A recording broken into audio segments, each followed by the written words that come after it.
ODDTV. I've got one that can see. I'm Jimmy Fallon. I'm Jimmy Kimmel. And I'm Stephen Jimmy Colbert. We'll be your hosts for tonight's event, One World Together at Home. Together at Home was more than a virtual concert. It was a show of force. It was broadcast everywhere, on all TV stations and on all streaming platforms. That fact alone was a strong indication of the sheer power behind this event. We're currently on 3 major American networks at the same time: NBC, ABC, and CBS, as well as social networks like Twitter, Instagram, and Facebook. Furthermore, the list of celebrities and powerful people who appeared during that event was simply staggering, with headliners such as Lady Gaga, Billie Eilish, Taylor Swift, and Celine Dion. However, this event was not only about music. The music was there to attract people. Between the performances, there were specific messages coming from powerful places. Ladies and gentlemen, the woman who put this entire evening together, Lady Gaga. Let's not kid ourselves here. Lady Gaga was the face of the event, but she was not the engine behind it.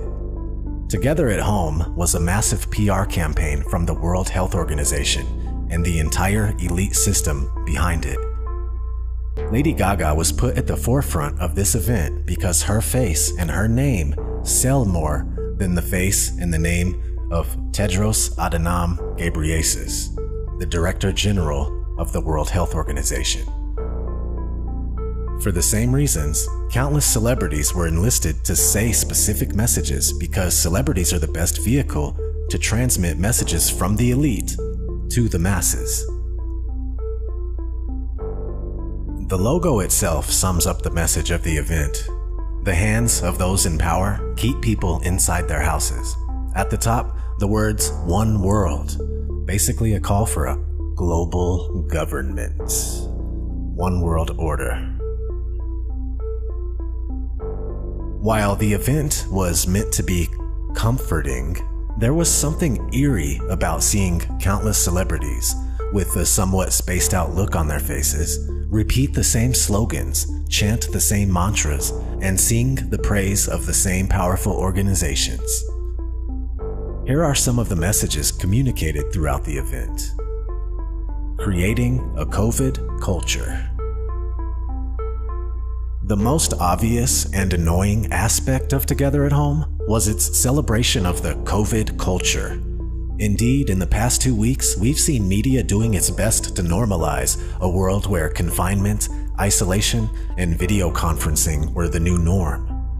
While social distancing is supposed to be an extreme and very temporary emergency measure to prevent the spread of a deadly disease, Together at Home appears to be promoting it as a long-term way of life. The usage of video conferencing is constantly promoted for everything. In the sad world that is presented in Together at Home, all aspects of life, including arts, family, business, and education, can be fulfilled through video conferencing. In their new world, human connections depend on an internet connection. It seems they want all human communications to be recorded and monitored. Teaching children through screens was not portrayed as an emergency, last resort measure. In Together at Home, it was defined as a new kind of education. Teachers are finding new and creative ways to educate. This is a brand new way of teaching for me, and I'm sure that this is a brand new way of learning for you. I'm making it a casual Friday with my unicorn onesie. The entire concept of depriving children of human contact and having them grow up in an environment where anyone can be a potential biohazard is rather terrifying. While most of us hope that today's children will end up forgetting this insane era we're living in, it seems that they want them to bask in it, to be molded by it. Some of the messages directed to children in Together at Home were quite upsetting. Abby Cadabby from Sesame Street was used to direct propaganda at children. Abby showed children how to give themselves a self-hug by putting their arms around themselves. I know a lot of us are having some big feelings right now. I know I am. I've been spending a lot of time with my mommy and my stepdaddy. She said that when I have big feelings or little feelings or anything in between, I can just give myself a hug. It's this, a self-hug, just like that. And it's really nice. I hold myself real tight, and I take a deep breath, and I feel comforted.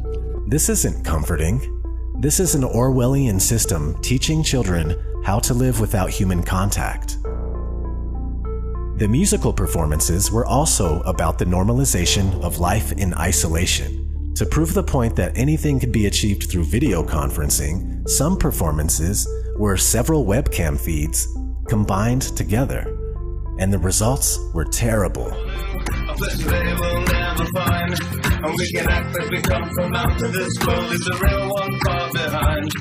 Say, we can dance, everything's out of control.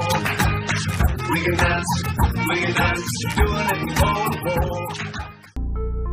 In one performance, Maluma was outside singing while the guitarist was in a basement somewhere else. There was absolutely no chemistry or synergy in these performances. There was no soul. What you want? Now you can't always get what you want.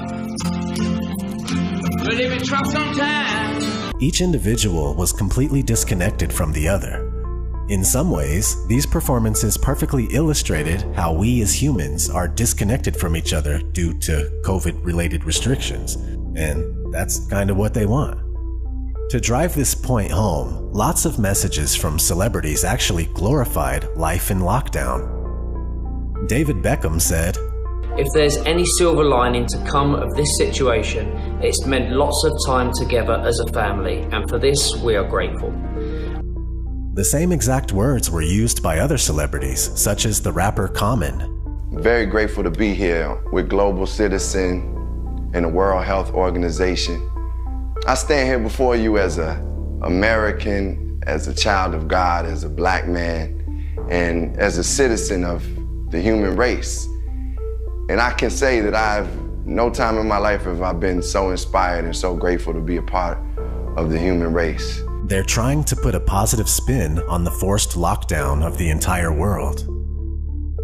Amy Poehler said, "For the past few weeks, many of us have been struggling to shelter at home. Imagine if you didn't even have that option. The homeless community is one of the most vulnerable groups when it comes to facing COVID-19. Interesting fact, the words lockdown and confinement were never used during the broadcast. Instead, the expression sheltered at home was used. Why? Because confined implies coercion from an outside force, while sheltered conveys warmth and protection. That's how far they're willing to go to manipulate minds and perceptions. Also, one must love the fact that millionaires and billionaires are telling hardworking citizens that at least they're not homeless. So why are these celebrities promoting a confined at home way of life? Because those who organized together at home are thriving from this situation. The longer it lasts, the further they can advance their agenda. Promoting the global elite. The main goal of Together at Home was to put at the center stage powerful elite organizations that work at an international level, beyond national borders, such as the World Health Organization and the United Nations. They're telling people, we're taking charge of this situation. And Together at Home came at a very convenient time for the World Health Organization, which was under fire by several governments for its odd handling of the pandemic. The most damning accusation, the World Health Organization actually lobbied against travel bans from China at the beginning of the outbreak, back when it could have stayed in China. A February 3rd headline from Reuters says, World Health Organization chief says widespread travel bans not needed to beat China virus. A recent headline from Sky News about China actually using the World Health Organization to open Australia's borders says, China used the World Health Organization in a bid to open Australia's borders. So, after actually facilitating the spread of the virus outside of China, the WHO is now using Together at Home to push its policies. But who exactly is WHO? Here are its top 10 biggest contributors. Since the United States recently suspended its payments to the WHO, the organization's biggest contributor is now the Bill and Melinda Gates Foundation. Another major contributor to the WHO is the Gavi Alliance, formerly the Global Alliance for Vaccines and Immunization. Both of these organizations are also a part of O.D.D 2020, an organization that is advocating for the use of vaccines to implement a global digital ID system using tattoos or microchips. Of course, Bill Gates had to be in Together at Home. To present him, host Stephen Colbert said, "Right now, one of the most difficult things about our current ordeal is that we don't know how long it will last. At times like this, I'd turn to one of the smartest guys I know. So tell us, Bill, Melinda, how much longer will we be dealing with all this?" And then Bill Gates responds, "The eventual end comes when we get a vaccine that protects all of us, not just in the US and the entire world. There's a lot of vaccine candidates that we're backing, and I'm optimistic by late next year, one of those will come out. And we need to make sure that gets out to everyone in the world." In other words, no freedom without a vaccine. This theme is repeated by several people throughout the broadcast. David D. Ho used his credibility as an MD to push the same message.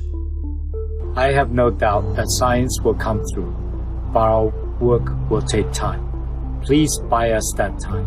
The world must act as one now. Let's stay at home together, flatten the curve together, and give scientists the time needed to develop solutions to end this pandemic." In other words, no freedom without a vaccine. Actor Henry Golding was used to praise Gavi.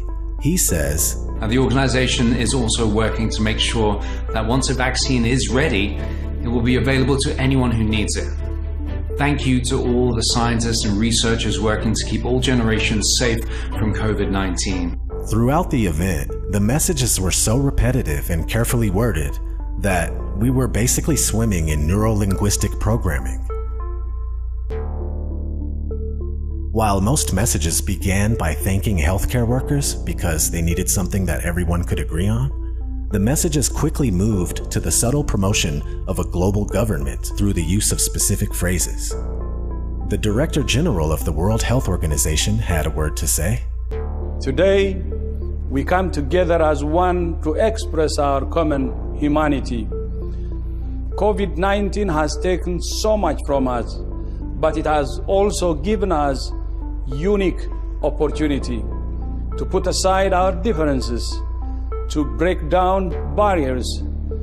I want to thank Lady Gaga, the many artists and humanitarians, Global Citizen, my friend Hugh Evans, and the United Nations for bringing us together as one world, together at home."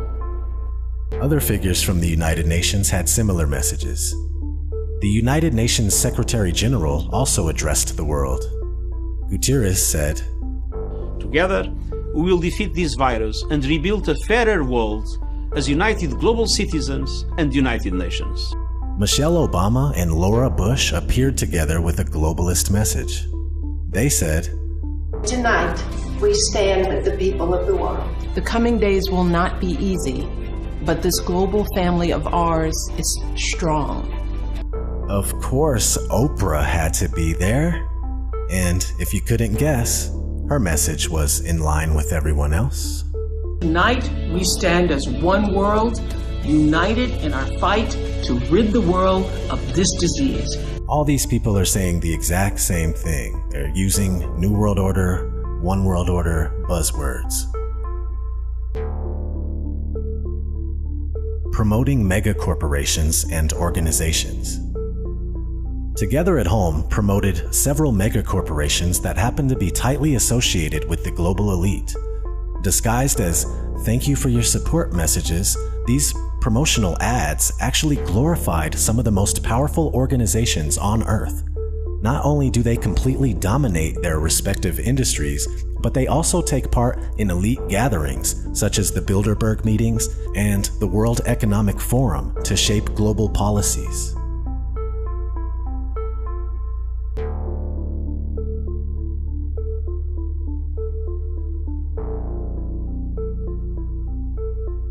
There was an ad for the Rockefeller Foundation.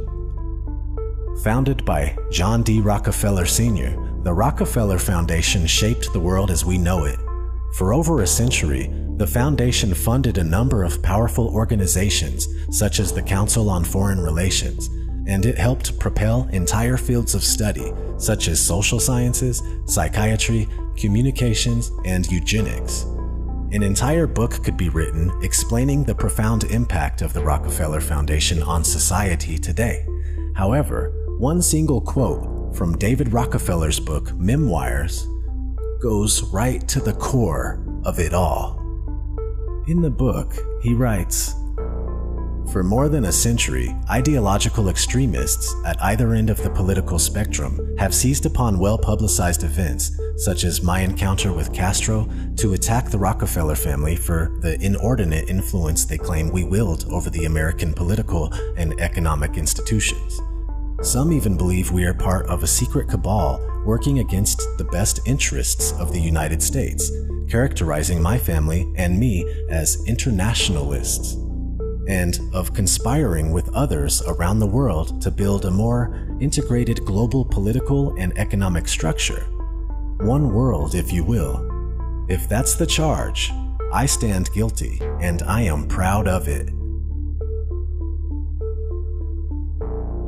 On several occasions, the hosts were used to praise various organizations. It was a sad sight to see. In one skit, Jimmy Kimmel thanked Apple for its generous donation to the World Health Organization. He also thanked Apple for babysitting his children for the past month. I want to take a moment now to thank Apple, because Apple, the company, not the fruit, donated a very generous amount to the World Health Organization. And I would also like to personally thank Apple for babysitting my children over the last month. For real. Thanks, Apple. While this was meant as a joke, they really want to raise our children through their screens. Later, Jimmy Fallon thanked Bloomberg Philanthropies and Mike Bloomberg, the elite billionaire who owns a media conglomerate. Tonight, we thank Bloomberg Philanthropies and, of course, Mike Bloomberg for all their relief work, from helping countries in Africa prepare their healthcare systems to providing meals to public workers in hospitals. In short, this entire thing was a shameless infomercial for the global elite, even though there is no globe. Just saying, just saying. In conclusion, Together at Home brought in audiences using Billie Eilish, Taylor Swift, and Lady Gaga. But it was much more than a concert. It was the global elite rearing its ugly head and using its celebrity puppets to sing its praise. It was also about celebrities telling the masses to embrace their lives confined at home. Sorry, I meant sheltered at home, and to accept a new normal. This event was tailored for the World Health Organization in order for them to take center stage during this crisis. I did air quotes because you can't see me, but air quotes. Crisis. So they can allow their contributors, such as Bill and Melinda Gates Foundation, to gain positions of authority. They are directing humanity towards the one world order, quick, fast, and in a hurry. The little bit of privacy and rights we still have left are quickly being undermined in order for the elite's ultimate dream to become a reality. The one world system that we are now entering will be the end of any and all freedoms that we once held near and dear to our hearts. If that makes you upset, remember, you can always give yourself a self-hug. This has been O.D.D TV. Thanks for watching. Kill the programming and never sleep again. Take care.